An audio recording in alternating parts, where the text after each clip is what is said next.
Good morning. Are you able to Good hear? morning, sir. Okay, fine. Uh, Up to last class, we have seen the different tag matter, and we have seen about the head, completed the head.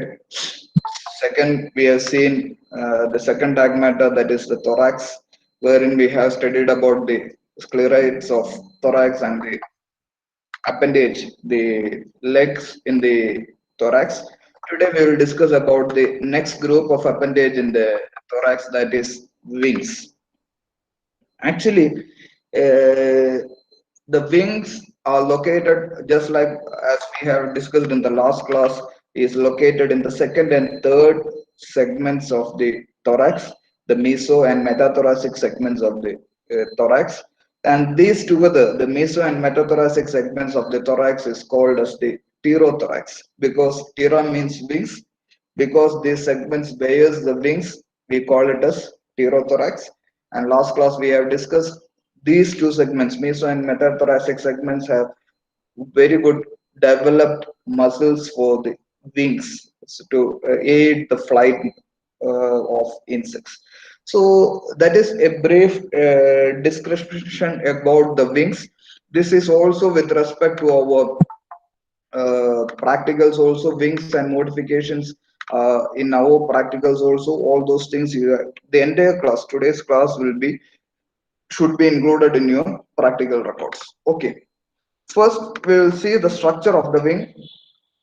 This in the last class also I told you the wings are arising from the dorsolateral area, that I have seen you in the last class in a diagram also. It from the edges of the dorsal and lateral areas. The dorsal area of the thorax is called as the notum, plural is nota, and the lateral area is called as the pleuron. The plural is pleura. So the wings arise from the dorsolateral region between the nota and pleura. You can consider one more thing. It should be in the meso and metathoracic segment. Not on the prothoracic segment. We won't see it. So if the sentence need, if it the for completing the sentence, you should see that wings arise from the dorsolateral portions of meso and metathoracic segments. So if that is the sentence is complete. So these are thin rigid flaps that you can understand. If you catch hold of a dragonfly, it's extremely thin. The wings of dragonflies are extremely thin, as well as it is rigid. If you hold it with your hands, it won't break. So the wings are thin, yet they are extremely rigid in nature. That you can understand with the case of a beetle also. If you handle a beetle, the wings are extremely rigid, especially the forewings. The first pair of wings are extremely rigid. It's not that thin, slightly varied in beetles, but it's extremely rigid. Another example that you can cite is catch hold of any group of insects. Say the case of nowadays, every night you will be observing adults of termites. നമ്മൾ ഈയാമ്പാറ്റ എന്ന് പറയുന്നു. That are the adults of termites. ചെതലിന്റെ adult ആണ്, wing forms ആണ്. If you see the wings, it will shed their wings during the flight process. If you in the early morning, if you can see numerous wings spread over the lights, in the floors and all, you can see innumerable wings. If you take a few wings, you can see that these wings are extremely thin, yet these wings are rigid in nature. So the wings are thin, rigid flaps and arise from the dorsolateral portions of the meso and metathoracic segments. And these wings are nothing but a part of the integument. The wings are formed by two layers of integuments, but they are closely apposed together. That means closely joined together. So the wings are nothing but layers of the integument, and these layers are joined closely. We call it as opposed layers of integuments. So wings are formed by two layers of integument, and these two layers are closely held together, and in order to provide strength to the wings are supported by a network of veins. You might have studied about the wing veins in leaves. In the leaves, you have midrib and lateral veins. In the same manner, the purpose of a midrib and all in a wing is to provide the strength to the leaf. In the same manner, in order to provide strength to the wings are supported by a network of veins. And this arrangement of veins in an insect wing, that we call it as venation, we'll come to it in the next slide. And in the veins, the cuticle is much more thickened and sclerotized, because this is the part which provides strength to the insect wing. So the area of the, I told you, the wing is a modification or an extension of the integument. It is formed by two layers of integument which is closely held together, and the cuticle, the integument is supported by veins, and this cuticle is thickened and sclerotized by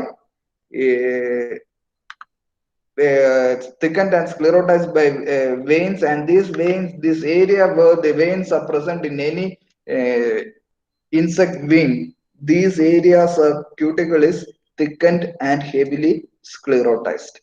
So if you give the basic structure of a wing, it arises from the dorsolateral portion of the meso and metathorax.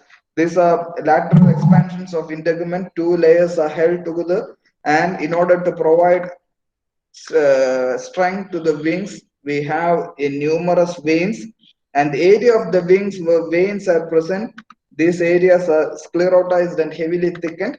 So that's the basic structure of the insect wing. And first we will see about the wing venation. We'll discuss about several things, then we will go into modifications of insect wing. Wing venation, as I told you in the previous slide, this is the arrangement of veins in an insect wing. We studied about the venation in the leaves of several plants. In the same manner, the venation or the arrangement of veins in an insect wing is called as venation, and we can have two kinds of veins in an insect. We have longitudinal veins and cross veins. I will show a picture of it. You can see this is a structure of a wing, and you can see numerous lines running over the entire length. Starting, this is the base of this is the portion which is attached to the meso or metathorax, and you can see veins running from the base of the wings to the tip of the wings. That means the veins runs along the entire length of the wing. These wings are called as longitudinal veins. I will repeat, the veins running along the entire length of the wing is called as the longitudinal veins. And there you can see certain short veins.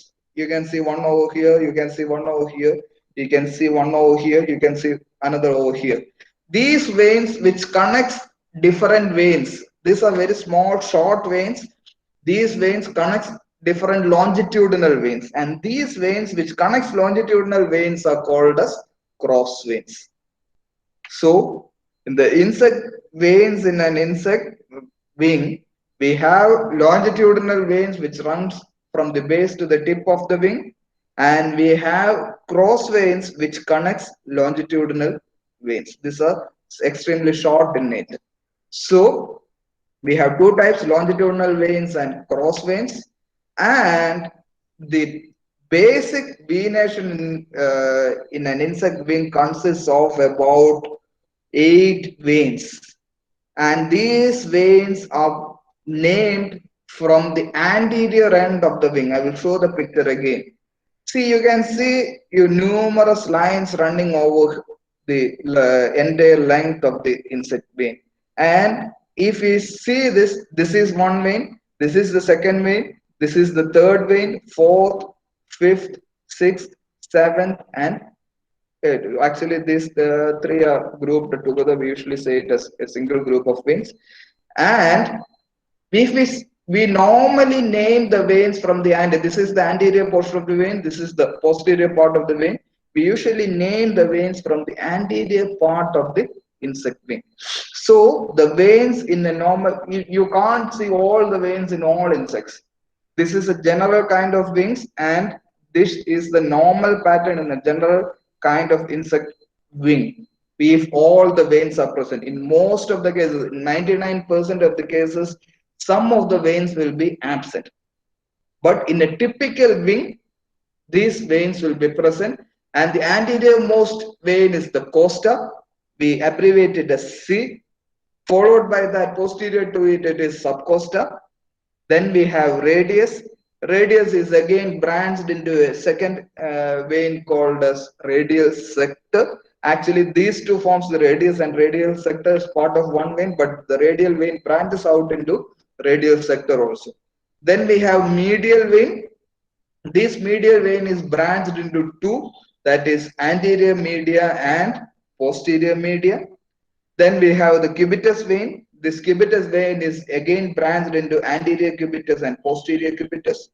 And the posterior most veins are the anal veins, 1A, 2A, 3, etc. That is named according to the number of anal veins. So we have costa, subcosta, radius. The radius is branched into radius and radius sector. We have media, which is branched into anterior media and posterior media. Then we have cubitus, which is branched into anterior cubitus and posterior cubitus. Then we have the posterior most veins, that is anal veins. I will show this. See, the anterior most vein, that is the costa, that is, it's not branched, it is a single vein, it is not branched at all. Then the second vein, that is subcosta. Usually subcosta is branched at the tip. We will consider subcosta alone as a single without any branching in the normal venation. And this is the radius. This radius here, you can see it branches over here, and this branches out into there. The first one is radius, and the second one is second branch is radius sector. So the radius branches into radial and radial sector, and you can see the radial sector again branches out into four: radial sector 1, radial sector 2, radial sector 3, and radial sector 4. So we have radius vein, which is branched into first into radius and then into radial sector. Radial sector is further branched into radial sector 1, 2, 3, and 4. So this is how the radius is branched. And the fourth vein, costa, subcosta, radius, and the next one is media. The media is further branched into anterior media and posterior media. This is the median vein. This median vein is branched into anterior media and posterior media. And this anterior media is again branched into two: anterior media 1, anterior media 2. The posterior media is branched into 4: posterior media 1, 2, 3, and 4. So we have costa, subcosta, radius, branched into radius and radial sector. Radial sector has having 4 branches. Media, it is branched into anterior media and posterior media. Anterior media is branched into 2. Posterior media is branched into 4. Then we have cubitus, which is branched into anterior cubitus and posterior cubitus.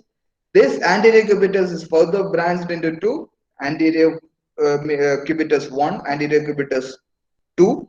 Posterior cubitus is normally unbranched, and we can have 2 or 3 anal veins. You can see 1A, 2A, 3A, etc.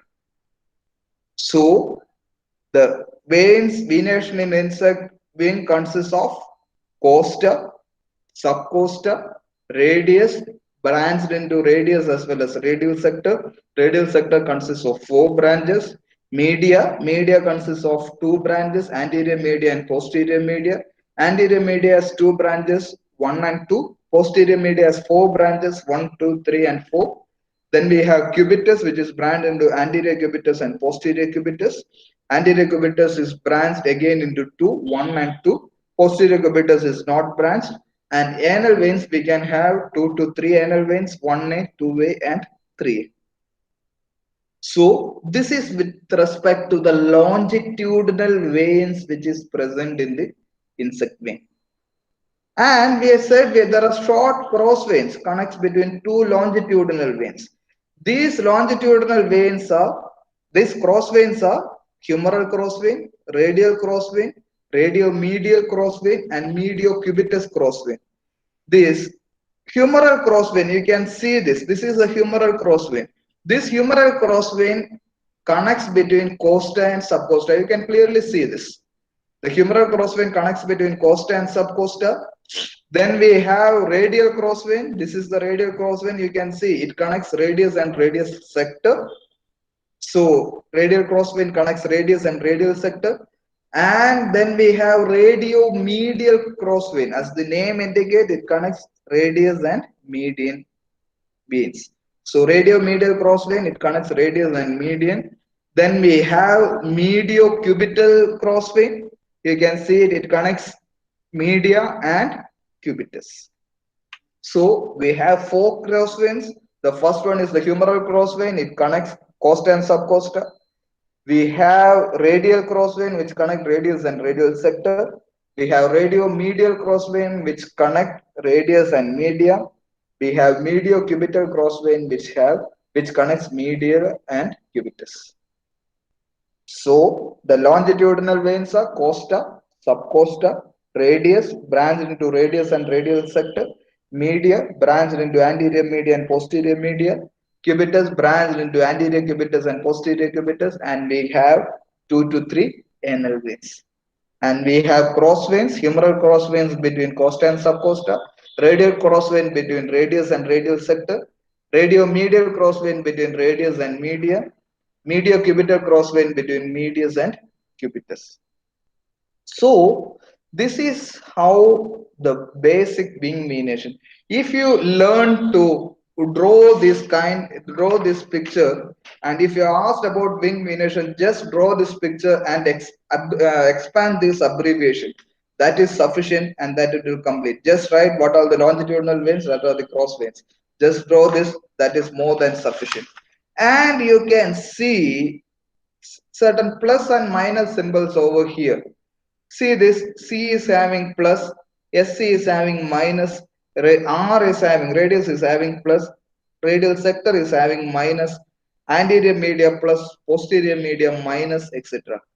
So this is how a normal, actually, if we see it, I will show how it looks like. Please watch, don't show, look into the presentation, look at my video. See, I have just folded the wings, folded a paper to show the wing venation.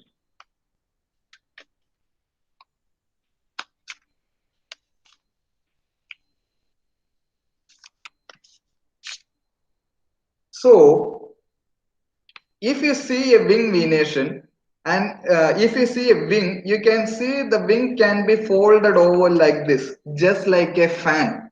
നമ്മള് കൈ പിടിച്ച് വീശുന്ന വിശറി കണ്ടിട്ടില്ലേ? Just like a fan, fan which we usually use, നമ്മള് ചൈനക്കാരൊക്കെ use ചെയ്യുന്ന fan, which can be folded. നമ്മുടെ ceiling fan അല്ല ഉദ്ദേശിക്കുന്ന കൈ പിടിച്ച് വീശുന്ന വിശറിയാണ്. So if you see it, if the wing is folded like this, always certain veins will be at the crest, certain veins will be at the trough. That means always certain veins will be at the top, certain veins will be at the bottom. So those veins which are at the convex part, the crest or the top part, these are called as the convex veins.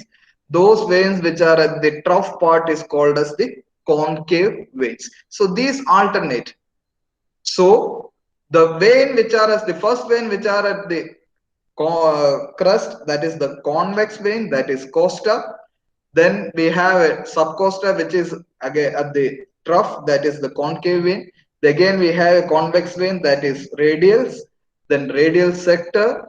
Then we have anterior media, we have posterior media, we have anterior cubitus, we have posterior cubitus, then we have anal veins.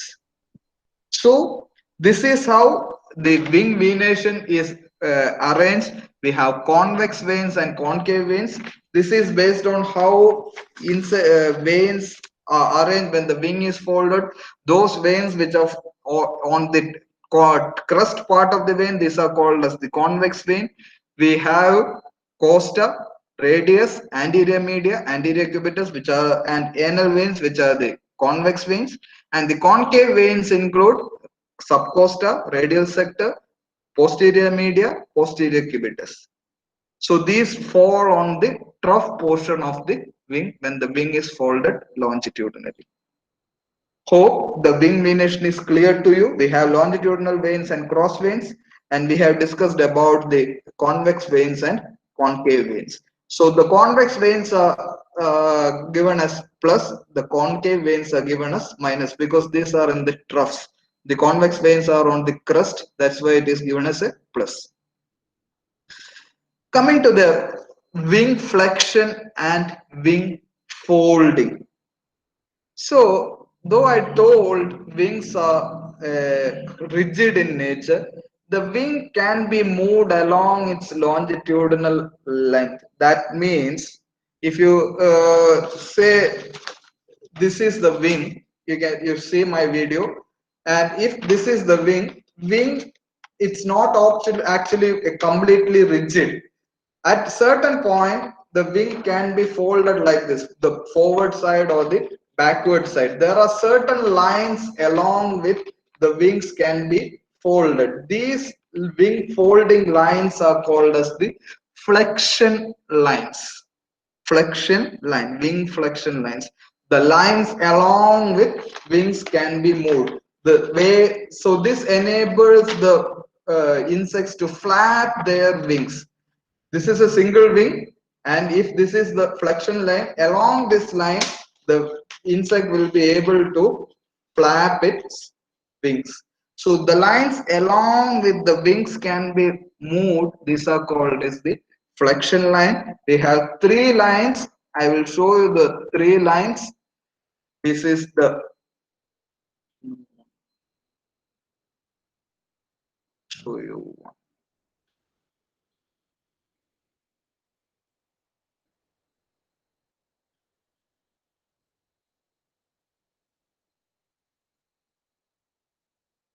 Actually, I think I forgot to median flexion.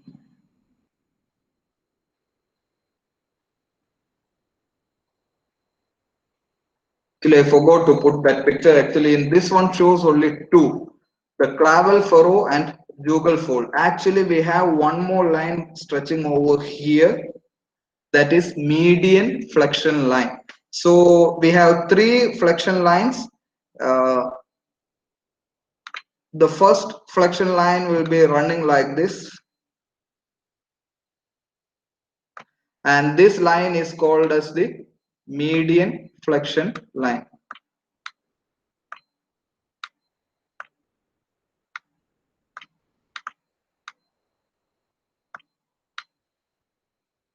So this is the median flexion line. Then we have two more flexion lines, that is clavel furrow and jugal fold. So we have three flexion lines, that is median flexion line, clavel furrow and jugal fold. So these are the flexion lines: median flexion line, clavel furrow and jugal fold. That you can see it over here. This is the median flexion line, clavel furrow and jugal fold. So these are the flexion lines along with the wings can be folded, or wings can be flexed. That means wings can be moved along, which can be bent.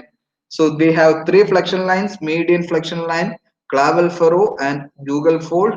And because of the presence of flexion lines, we have three areas of the wing: remigium, venus and jugum. Remigium is the area where we have the most number of insect veins. So the veins consist of the most of the vein will be present in the remigium, and the area between clavel furrow and jugal fold is called as the venum. venous, and the area posterior to jugal fold is called as the jugum. That can be clearly over here. You can see this, the entire area from this line, the anteriormost line to this clavicle furrow, this area is called as the remigium. This remigium consists of most of the veins, and this area between clavicle furrow and jugal fold is called as the clavus, and the area posterior to jugal fold, this small area, is called as the jugum. So we have three areas: remigium, clavus, and jugum.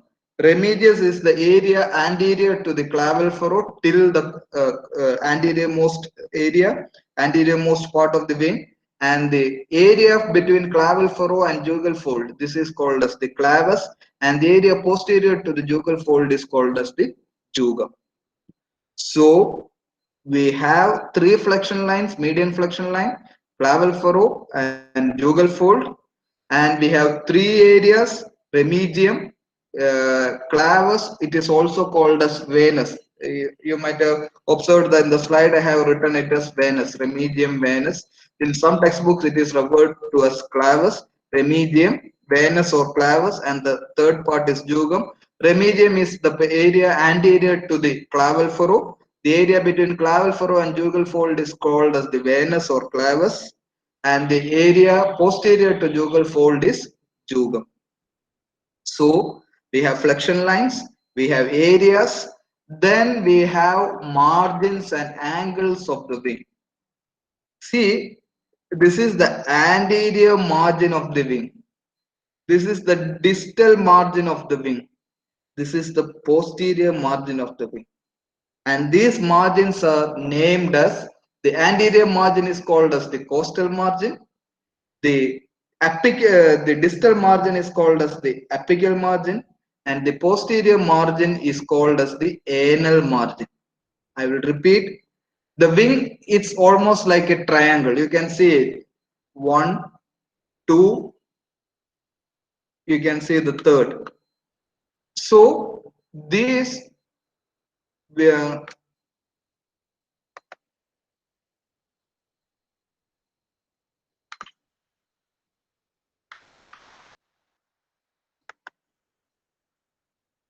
so we have the wing is almost triangular in shape. First margin, second border, and third border. The anterior border, that is called as the costal margin. The distal border, that we call it as the apical margin, and the posterior border we call it as the anal margin. So we have three margins: costal margin on the anterior end, apical margin on the distal end, and the anal margin on the posterior end. Since it is a triangular in shape, we have three angles also. The angle between the thorax and the costal margin, this here it comes the,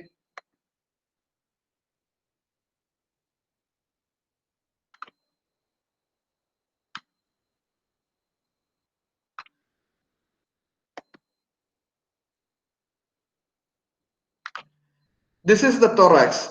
The angle between the thorax and the costal margin, this is the costal margin. The angle between the thorax and the costal margin, this is called as the humeral angle. And the angle between costal margin and the apical margin, this is called as the apical angle. Apical angle, it's the angle between costal margin and apical margin, and the angle between apical margin and the anal margin is called as the anal angle. So we have three angles: humeral angle, apical angle, and anal angle. Humeral angle is between thorax and costal margin.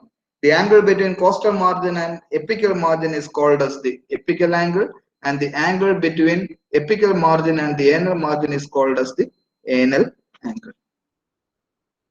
So after the venation, we have seen about wing flexion and the wing flexion lines. We have three flexion lines: median flexion line, clavicle furrow, and jugal fold.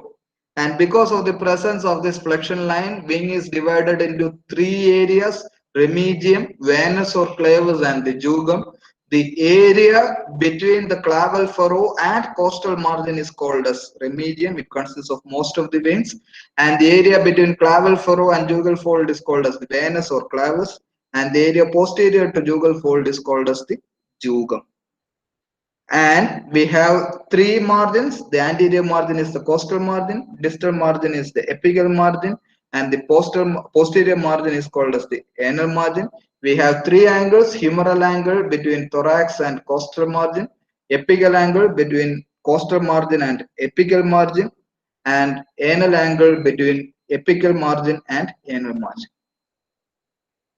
So try to remember by these diagrams, otherwise it will be a slight confusing. If you're asked about the wing venation, wing margins, wing angle, etc., just write about, just draw a picture and label it. That's more than sufficient. And in every picture you can see a dark area at the costal margin, and this is called as pterostigma. If you observe, it is not seen in all insects, but if you see, it is predominant in the case of dragonflies. തുമ്പികളുടെ ഫോർവിങ്സിന്റെ ടിപ്പിൽ coastal margin, if you observe the coastal margin of the wings of a dragonfly, you can see a pigmented area, darkly pigmented area, and this pigmented area is called as pterostigma. So the pterostigma is a pigmented spot on the coastal margin. It is usually present in dragonflies. So this is humeral angle, apical angle, anal angle, coastal margin, apical margin, etc. So this is with respect to the wings and its basic structure. Then we will move into the wing modification. I forgot to give a title to it. So actually now we are going into modifications of insect wing. Just like legs, we have several modification, and the first modification is the tegmina, wherein the forewings are leathery and tough. This is especially seen in the case of cockroaches and grasshoppers. See, this is a cockroach wing. We have two pairs of wings. The wings are spread apart. And if you see the forewing is leathery and tough, while the hind wing is extremely thin, transparent. You can see it. The hind wing is transparent, but the forewing is not that transparent. The forewing is leathery and tough, while the hind wing is membranous. The purpose of conversion of this forewing into leathery tough structure is to protect the membranous hind wing or the thin transparent hind wing. So insects such as grasshoppers, and this is all the grasshopper, the forewing is leathery and tough, the hindwing is thin, transparent and membranous. So the forewing is modified into a tegmina to protect the membranous hindwing. So this is seen in forewings of cockroaches. That is the first modification, tegmina. The second modification is elytra. I think that is extremely familiar to you. You might have seen beetles, rhinoceros beetle, drunglora beetle, etc. If you see the beetles, the forewing, it is not used for flight. The forewing is extremely hardened. It's extremely sclerotized. It's almost like a shield. And this is the hind wing. The hind wing is membranous in nature. So what it will do is the forewing, which is hardened, sclerotized and shield-like, protects the membranous hindwing. And this forewing is not used for flight. It is just a protective cover for the membranous hindwings. This is a typical feature of insect group Coleoptera, that is beetles. The forewing is hardened, sclerotized into elytra, while the hindwing is still membranous. The purpose of sclerotization or hardening of forewing is to protect the membranous hindwing. See this, the forewing, which is hardened and sclerotized, it is not used for the flight. The hindwing, it is membranous. When the insect is not in flight, these wings will be folded and kept over the abdomen and thorax, and the forewing, the elytra, will cover the hindwing. So this is how a beetle flies. See, the protective shield like elytra will be kept at the raised above, and this membranous hind wings will be used for the flight. So these two are the elytra. So that is the protective covering for the membranous hindwing. And the next modification is called as hemielytra. Hemielytra means it's not complete. A partial part of the wing is elytral in nature, that means sclerotized, while the distal part is membranous.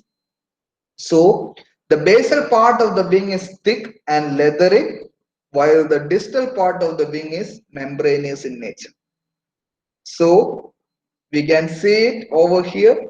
The basal part of the wing, this is leathery, thick, while the distal part of the wing is membranous in nature. You can see it over here. This is seen in bugs. You might have seen this kind of bugs. This is common in many vegetation. So you can see this. The basal part of the wing is thick, leathery in nature, while the distal part is membranous in nature. This kind of modification is called as hem-elytra. Hemi-elytra. So this is seen in bugs. That's a typical feature of bugs. So basal part of wing is thick and leathery, while the distal half is membranous. And here also only the forewings are modified into hemielytra. One thing with respect to wings, just like in the case of legs, you have to see, if you describe about a saltatorial leg, I told you should invariably say that the saltatorial leg is the modification is in the hind legs of grasshoppers, while the fore and mid legs are modified into ambulatorial legs. So in the same manner, only a certain pair of wings are modified. In elytra, only the forewings are modified. Membranous, in the case of tegmina, the forewings is modified. In the case of hemielytra also, only the forewings are modified, while the hindwings are not modified into hemielytra. So in hemielytra, basal part of the wing is thick and leathery, while the distal part is membranous. Again, this is to protect the membranous hindwings. This is forewings of bugs. You can see it as forewings of bugs, not heteropterans and all. We will study later. You can just write forewings of bugs. Coming to the next, that is membranous. We were discussing about several membranous wings several times over the past few modifications. We told in tegmina, the hind wings are membranous, thin, transparent. In the case of elytra, beetles also, we are saying that the hind wings are thin, transparent. So that is again a membranous wing. In the bugs also, we were discussing that the hind wings are thin and transparent, and these are also membranous. So those wings which are extremely thin, transparent, and used for flight, these are called as the membranous wings. So all the forewings of flies, take any fly, the housefly itself. Housefly, the forewings are modified, are thin membranous. These are membranous wings. Hind wings of cockroach that we have discussed. Hind wings of grasshoppers. Hind wings of beetles. Hind wings of bugs. All are membranous in nature. That is thin and transparent. It is used for flight. This is a fly. You can see this, the forewings, which is thin and membranous. So this is a membranous wing. And the next one is scaly wings. The scaly wings that are extremely common to you. The wings are covered with scales. You can see in the case of a butterfly. If you catch hold of a butterfly, you can if you observe your fingers, you can see that some powdery scales will be sticking onto your fingers. നമ്മുടെ കയ്യിൽ പൊടി പിടിച്ചിരിക്കുന്ന പോലെ കാണാം. So that wings covered with scales are called as scaly wings. This is seen in moths and butterflies. See, all the wings are extremely colored. This coloration is due to scales present on the wings, and if the wings are covered with scales, those wing modification is called as scaly wings, because the wings are covered with scales. And the next one is the fringed wings. The wings are extremely reduced in age. See, this is the wing. The basic structure of the wing is, this is just like a small bristle, and this wing doesn't have any venation. It is extremely reduced venation, but you can see hairs or bristles on all the sides of this wing. So this is called as fringed wings. The wings are fringed with numerous hairs. You can see wings highly reduced with reduced venation. Wings are fringed with hairs. That means the wings are covered with hairs. This is seen in a group of insects called as thrips. So the wings are reduced, the venation is reduced, then the wings are covered with hairs, fringed with hairs, and hence these wings are called as fringed wings, seen in a group of insects called as thrips. So we have seen Tegmina, elytra, membranous wings, hemelytra, then fringed wings and scaly wings. The next one is fissured wings. The structure, if you see the structure of the wing, then you can know what is a fissured wing. See, if you see this inside, you can see this is the forewing and this is the hind wing. But the wings are longitudinally fissured, just like a fork. It is fissured. See, so this kind of modification is called as fissured wings. The forewing longitudinally divided into fork-like structures. The wings here, if you see this, the forewing as well as hind wing is longitudinally divided into fork-like structure. So this kind of modification is called as fissured wing. The wing longitudinally divided into fork-like structures. So this is fissured wing. Seen in plume, this is extremely small moths. You can see these fissured wings and all clearly under microscopes. Naked eyes, you have to clearly observe. It's a bit difficult to observe with naked eyes these fissured wings.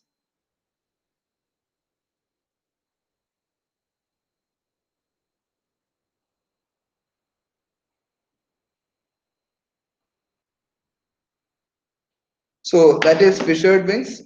And next one is identical wings. These wings are extremely familiar to you. This is the wings of termites. If you see the wings of termites, both forewings and hind wings are similar in nature. There won't be any difference between the forewing and hind wing. Take the case of a elytra or a beetle. The forewing is elytra, the hind wing is membranous. Take the case of hemelytra, forewing is hemelytra, hind wing is membranous. Take the case of a cockroach, forewing is tegmina, hind wing is membranous. That means both wings are different in nature. Even if you see a butterfly, you can see that for both the wings are scaly in nature, but see the size and shape. The forewings are larger and hind wings are smaller in nature. And see the shape. The forewings are slightly like triangular in nature, while the hind wings are about a semicircular in nature. So the size, shape, everything varies with the case of forewings and hind wings, most of the insects. But in the case of identical wings, both pairs are almost similar in nature. Both pairs of wings are similar in nature, identical wings. In the night, today night, if you see any termite adult coming to light in your home, just observe both pairs of the wings. Both pairs are similar in nature. See this. This is a termite adult. You can see both pairs similar in shape, similar in size, almost the venation, everything is similar, equal wing size. That is why it is called as identical wing. So identical wings we have seen in termite adults. Then we have a peculiar kind of modification called as halteres. These halteres, in case of we were discussing about insects having two pairs of wings. But in the case of dipterans, that is flies, houseflies, a typical example is housefly. In houseflies, we have seen that the forewings is membranous in nature. We haven't discussed about the hind wings. Here, the hind wings are extremely reduced and modified into a knobed balancing organ called as halteres. I will show the picture. See this. This is the forewing. This is thin, transparent, membranous in nature. You can see the pterostigma over here. This small structure, this is the hind wing. You can see a microscopic expansion of this one. See, this is the hind wing, extremely reduced, and you can see it is knobed. You can see it is knobed in nature. This part it is expanded. So there is a knobed thing, and this is called as halter. The hind wing is knobbed and it is used as a balancing organ for balancing the flight. So this is called as a halter. The hind wing, it is modified into a knobbed balancing organ called as halter. So in all the flights, all the flies, the hind wing is modified into a knobbed balancing organ called as halter. And the next one is the smoky wings, because the wings have a smoky appearance seen in Embioptera. Embiopterans is a small group of insects. Just remember that the wings are smoky in nature. കരി പിടിച്ച പോലെ നിങ്ങൾ അത്രയും വിചാരിച്ചാൽ മതി. Wings are smoky in nature. So that is we don't have a specimen of Embioptera over here. If in certain Embioptera, if you see the microscope, there's a microscopic insect. If you see the forewings of Embioptera, you can see കരി പിടിച്ച പോലെ ഇരിക്കും. That's why it is called as smoky wings. And now we are coming to the last part of this class. First, we have discussed about the basic structure of the wings. We have discussed about the venation, flexion lines, areas, margins, angles. Then we discussed about the modifications of the wings. Now we are discussing about the coupling of the wings. Wing coupling means the wings, for the flight to be extremely efficient for an insect, the wings, both the forewings and the hind wings should move together. So the wings has to be coupled. That means the wings has to be linked together or connected together, so that the wings should move in unison. That means it move together, so as to increase the efficiency of the flight. You might have seen boat race. നമ്മള് വള്ളംകളി കണ്ടിട്ടുണ്ടാവും, the snake boat race, which is famous in Kerala. And you can see that the persons to work the oars, pangayam, തൊഴയുന്നവര്, they work as a single unit. That means if you see that video, you can see that every person work as a single unit. This increases the efficiency of this motion. So in order to, the same manner, in order to increase the efficiency of the flight, the forewing and hind wing has to be moved together. For that, the wings are linked or connected together or coupled together. So that is called as wing coupling. We have 4 kinds of wing coupling. The first one is jugate wing coupling. Second one is amblexiform wing coupling. Third one is frenate wing coupling. Frenate wing coupling is again divided into male frenate and female frenate. We will discuss it later. And the last one is hamulate wing coupling. So the types of wing coupling is jugate, amblexiform, frenate, and hamulate. The first one is jugate wing coupling. The jugate wing coupling, the jugal part, you can see at the base of the forewing. See, this is the forewing, this is the hind wing. You can see the base of the forewing. This is the anal margin, and this is here it will be the thorax. At the base of the forewing, we have a lobe-like structure called as jugum. This is elongated lobe-like structure called as jugum. And this lobe-like structure will lie above the hind wing, and the forewing will be lying below the forewing. So this will be the jugum, this will be the hind wing, and it will be like this. Jugum will be lying at the jugum will be lying above the forewing, above the hind wing, and the forewing will be beneath the hind wing. So that whenever the wings are moved together, wings are used for flight, it will move together, because the hind wing will be lying between the jugum and the forewing. So there will be a jugal lobe. This is the jugal lobe. This lobe-like structure is at the base of the forewing, and this jugal lobe will lies on top of the forewing, top of the sorry, this is hind wing. Sorry, top of hind wing. So sorry. This lobe lies at the top of the hind wing, And we can see this modification in a group of insect called as trichoptera. All these insect groups you will study. Hasina madam will teach you all these insect groups. So don't worry about these names and all. So we have a jugal lobe at the base of the forewing. It lies above the hind wing, and the part of the forewing will be lying below the hind wing. So this is the hind wing. This is the jugal lobe. Jugal lobe will be lying above the forewing, and this will be the remaining part of the distal part of the forewing, so it will move together. So this is jugate coupling. You can see here it is extremely clear. So this is the forewing, this is the hind wing, this is the jugal lobe, and you can see the jugal lobe will be lying above the hind wing, and a part of the forewing will be lying below the hind wing. So that's why this line is slightly light.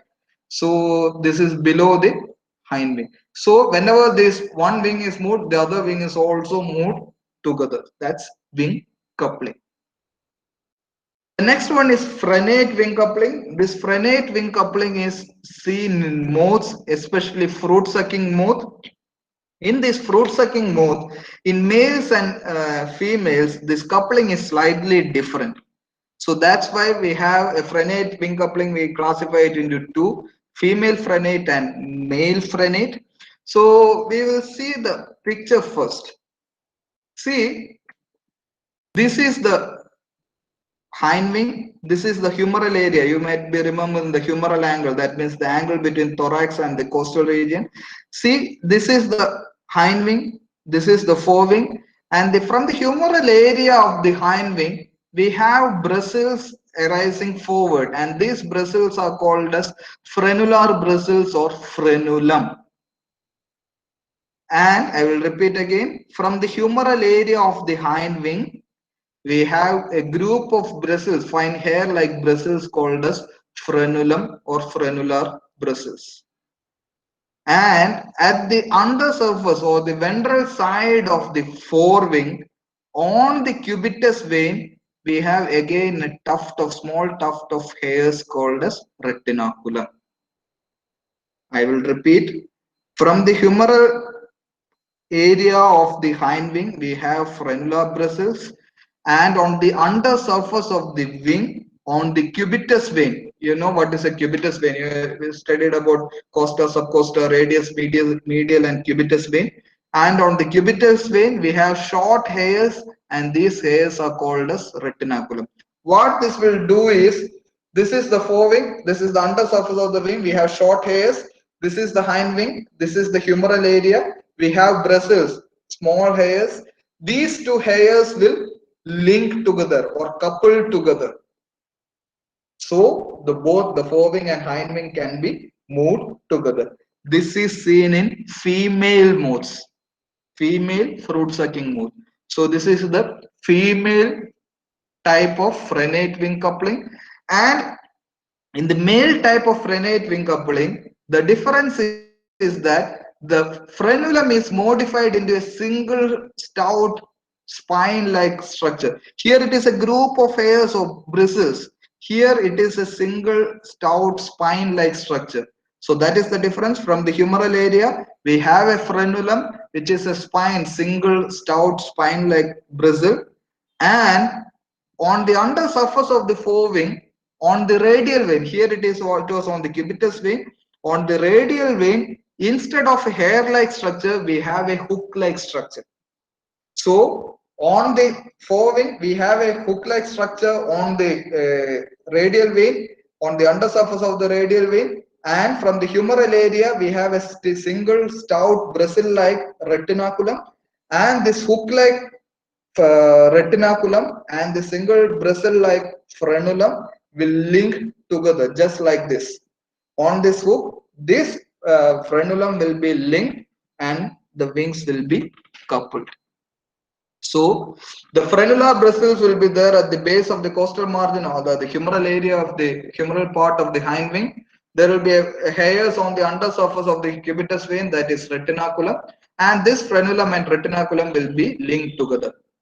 And in male, the frenulum form a single stout spine, and in retinaculum that is present on the radius vein, it is a hook-like structure on the under surface of the radial wing. And these two, the single stout spine and this hook, will be linked together in male fruit sucking moths to couple the wings. So that is male wing coupling. So you can see this again. This is in the male fruit sucking moth. This from the humeral area we have single stout spine, and from the radius we have, this is on the undersurface on the hook leg. So this will be linked together.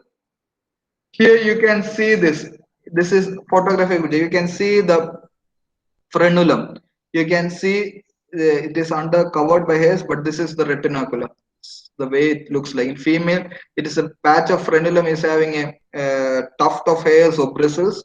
Again, retinaculum is also having short tuft of hairs. So this is frenate wing coupling. So we have seen jugate, frenate. Then next one is hamulate wing coupling. Hamulate wing coupling is seen in honeybees. In honeybees, you can see this is the forewing, this is the hindwing. The costal margin of the hindwing is having a row of hooks. You can see numerous hooks over here. And these hooks are called as hamulae. These hooks are called as hamulae. Here you can see the term hamulae.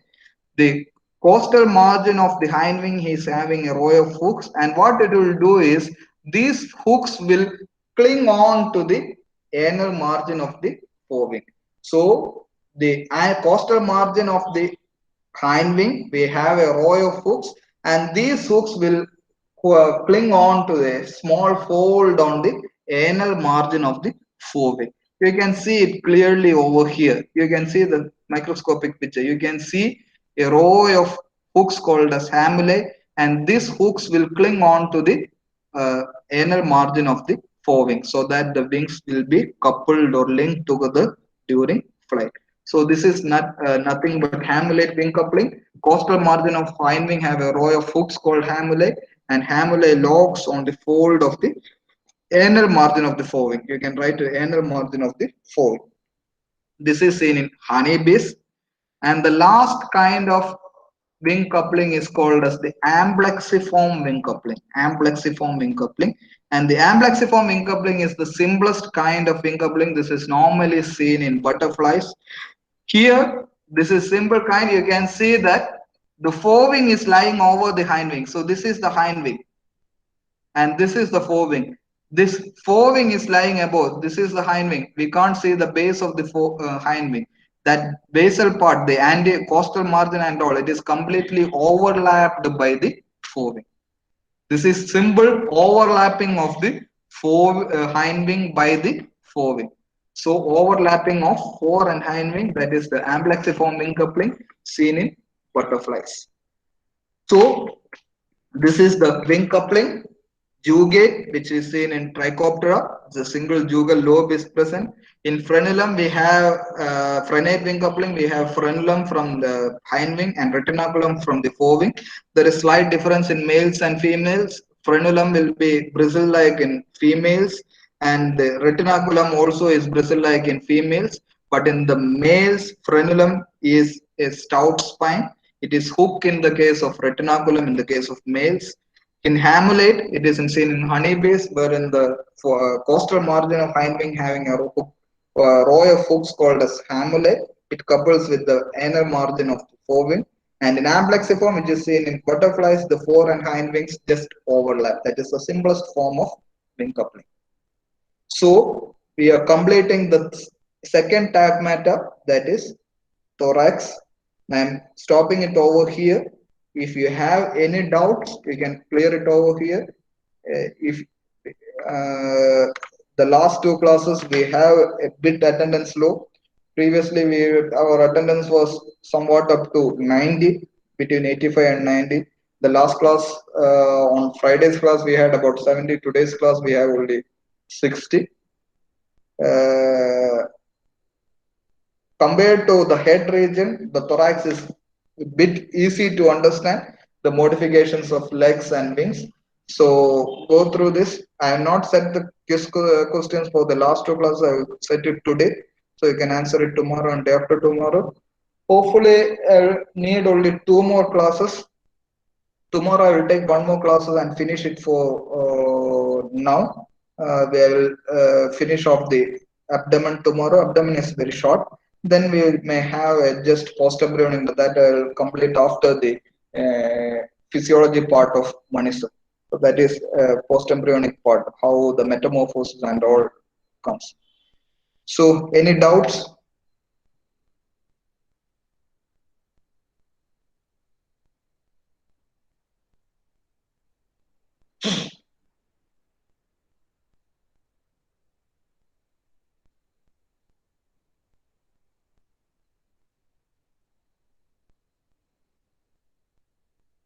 Same, ask your friends to go through the Moodle notes as well as the videos I am posting, uh, because I don't think we may get time to complete this in a theory, face-to-face theory session.